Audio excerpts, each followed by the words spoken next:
निर्जला एकादशी व्रत जो है सबसे कठिन और पुण्यदायी एकादशियों में से एक है।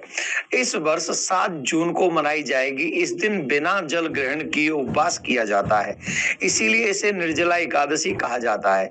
जो व्यक्ति सभी एकादशियों का पालन नहीं कर सकता, वह केवल निर्जला एकादशी का व्रत करके पूरे वर्ष की सभी एकादशियों का पुण्य प्राप्त कर सकता है।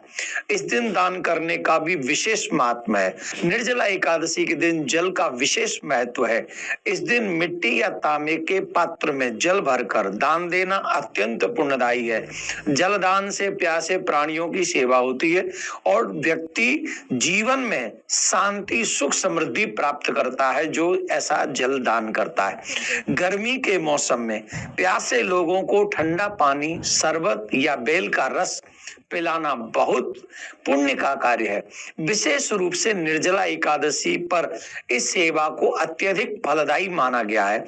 इससे जीवन में संतुलन प्राप्त होती है।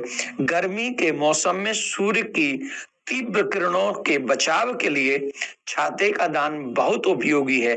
यह दान किसी भी राहगीर, साधु, जरूरतमंद को दिया जा सकता है जो धूप से तप रहा हो। उससे अत्यधिक पुण्य फल प्राप्त होता है। छाता का दान करने से व्यक्ति को भगवान की कृपा प्राप्त होती है। पैदल चलने वालों के लिए जूते या चप्पल किसी वरदान से कम नहीं होते। इस दिन जरूरतमंद को चप्पल या जूते दान करना पापों का नाश करता है और जीवन की बाधाओं को दूर करता है।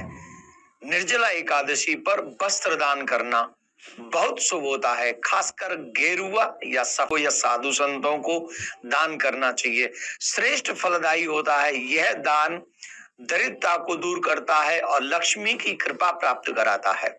गाय को गौमाता कहा जाता है।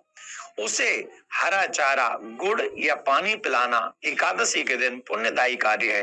निर्जला एकादशी के दिन ऐसा करने से भगवान विष्णु, भगवान प्रियाकांजू अत्यंत प्रसन्न होते हैं और परिवार में सुख, शांति, समृद्धि बनी रहती है। भीम ने भी मात्र एक व्रत कर साल भर की एकादशियों का व्रत प्राप्त कर लिया था। इसे कहते हैं निर्जला एकादशी व्रत। कठिन है, लेकिन सूर्य उदय से सूर्य उदय तक इस व्रत को करना चाहिए। जल मात्र उतना ही लेना है जितना हम लोग कुल्ला कर सके अथवा पूजा के समय आचमन।